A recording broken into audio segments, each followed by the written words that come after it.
Hi, welcome to first grade. My name is Mrs. Schrader. My first name is Ashley.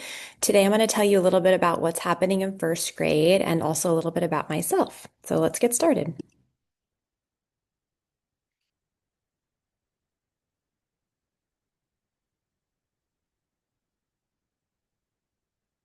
Again, welcome to first grade. I want to start by saying I'm really excited for this school year. It's a great group of kids. We've been having a lot of fun together, and I'm really excited. All right, so who is teaching your child? This is a picture of my family. I have two sons. We have two sons. We have a second grader. His name is Sebastian. And then we have a 3.5-year-old, and his name is Killian. And then my husband's name is Dan. I've been teaching, I can't believe this will be my 19th year. I've taught in various grades. My first job was right after I received my master's in the art of teaching, and I went overseas to teach in Dubai. And I taught there for 4 years, and I taught elementary PE. Then I moved back to the States and I lived in Wisconsin. My husband was getting his PhD at the time. And there I taught fifth grade for 4 years. And then we moved back to Oregon. And I say back to Oregon because I grew up in Southeast Portland, so it was nice to come home. And then I taught at the Beaverton School District, and I've been there the last 12 years. I taught 8 years at a school called Kinnaman. I taught second grade. And then this is my third year teaching first grade at Sato. Some things that I really like to do. I like to play tennis. I played tennis in college, and my 8-year-old actually, we just started playing a lot of tennis this summer, and that was really, really fun. I also like to go hiking, be outdoors. We take a lot of family bike rides. We really like to travel. I like to read, practice yoga, spend time with family and friends. All right, what does first grade look like? I'll just kind of go quickly through schedule, and I should say at any time, if you want to pause this video and take a closer look at the schedule or any slide, please do so at any time. All right, well, the first thing we do is our morning meeting. That's where we come together and get the day started off strong.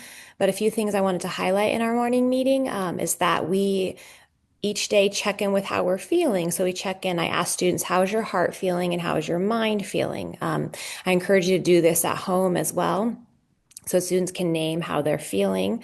I'm trying to practice this with our two kids at home, Sebastian and Killian. And I just printed out an emoji chart and we just talk about two emotions we felt throughout the day and why.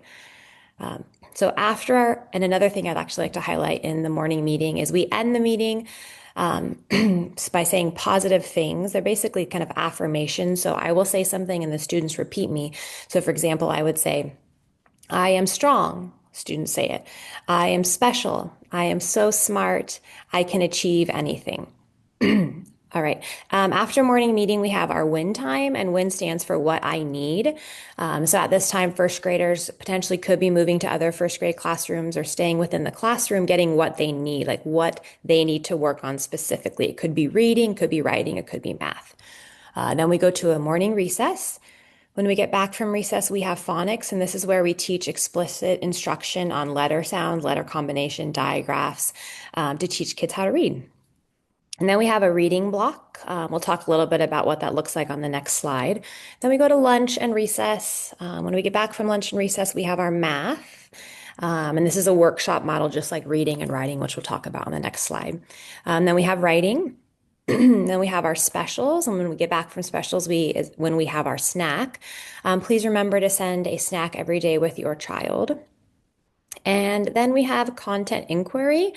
And it says inquiry because we alternate between science and social studies. So, for example, we'll have a month of science and a month of social studies and so on. Also sprinkled in there is kindness in the classroom lessons as well as excuse me, health lessons. It says inquiry because when we're teaching science and social studies, we are trying to approach it with an inquiry model, so letting the students guide the learning. And then that's the end of our day. We pack up and go home. All right, so what exactly is a workshop model?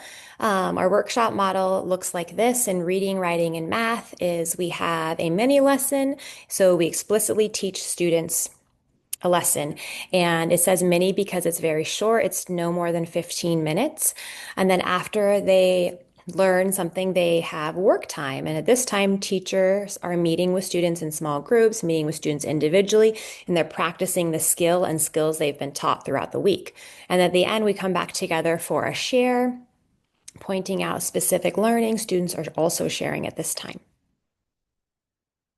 What will we learn in first grade? So these next two slides have a lot of information on it because it's the curriculum kind of outline for the entire school year. I'm just going to show you how to read it, and then this might be a good time where you pause and look back more closely. So at the very top, you'll see the months, and then along the left side is the subject, and then across it tells you what unit for each subject throughout the year. What we learn in first grade health. So again, first grade health is sprinkled in between science and social studies. Here are the units. The only thing I really want to point out on this slide is that Aaron's Law happens in the spring, and we'll send more specific information about that prior to teaching those lessons. So look for that, but not for a while, next year. What does social emotional learning look like in first grade? When students come to school, we're trying to teach the whole child. Yes, we're teaching them academics, but we're also teaching them how to share, how to be kind, how to interact with other people, how to regulate their emotions if they're not feeling in what we call the green zone. So if you'll see, there's this picture here, the zones of regulation, and we teach students that you're basically your best self. You do your best learning when you're in the green zone. But sometimes, just like adults, we fluctuate, right? Our emotions aren't always happy. We're not always calm when things happen throughout the day. So we teach students how to regulate their emotions to get back into that green zone if they leave it.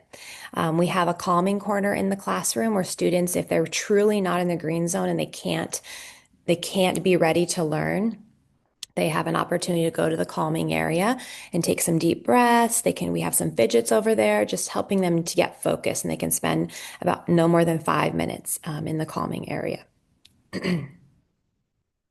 How are birthdays celebrated at Sato? So we try to keep classroom equity in mind, and we let the birthday celebrations at home. So it's not allowed for students or families to send in birthday treats or gift bags on students' birthdays. However, Sato as a whole school celebrates in two ways. You can get a birthday book through the library, contact Mrs. Fry. Also, there's a birthday item handed out by Mrs. Plow and Mrs. Parker to each student in the school during their birthday month. And then finally, in our classroom specifically, we sing happy birthday, as well as I give each student a small gift. Also, with equity in mind, please note that students may only hand out party invitations at school if the entire class is invited. Now we know that that's a big ask. Inviting, 20 plus kids to a birthday party might not be something you're able to do or want to do either. But just remember, if you do want to have invites to through school, you have to have one for each child. In past years, if you want to try to connect with a certain family in the classroom to hand out an invitation after school, I'm happy to help you with that. Just send me a message on Parent Square. And then please help us be learners at school. There's a school rule. There's no toys allowed at school. Now, there are some exceptions as far as I mentioned in a Parent Square message that we are working on filling our bean jar. This is round two. We almost filled it up again. So the exception is if students in certain classes, if they earn a reward, then I might say, students can bring a stuffy, make sure they keep it in their backpack. Also, please know that electronics so for example, phone or smartwatch of any kind can't be worn or used in school. It needs to be stored in that child's backpack throughout the school day. So thank you for your support and help with this so we can be our best learners without distraction. So how can you support your learning, support the learning of your student at home? I think one of the biggest things is just read. So that can be they read to themselves. That can be they read with a sibling. You can read to them, establish a routine if you haven't already, reading right before they go to bed, part of your bedtime routine. And then also having conversations with your students, with your kids, right? Throughout the school day. How was your school day? I know that if I ask my child Sebastian a pretty broad question like, how was school? He just kind of goes, or yeah, good. So see if you can ask specific questions. Maybe what was your special today? Did something make you laugh? Who did you play with? And sometimes I feel like that helps initiate and get the conversation going. And then he has more memories of, oh yeah, I did do this in school. On the slide, I've just noticed it says weekly newsletters. In our classroom, I send home monthly newsletters, and that's another way that you can look at the newsletter and then pick out some things that they're learning and ask your students specific questions to help get the conversation going. And then finally, Seesaw. I post a lot of pictures on Seesaw throughout the school day so you can see what we're up to in the classroom. I believe everyone is connected now, but if you are not connected, please let me know. We can help get you connected. Um, I will say finally, if you need to contact me, please message me on Parent Square. That is the very best way to reach me. All right. Well, thank you so much for your time. I'm really excited to partner with you on this first grade school year.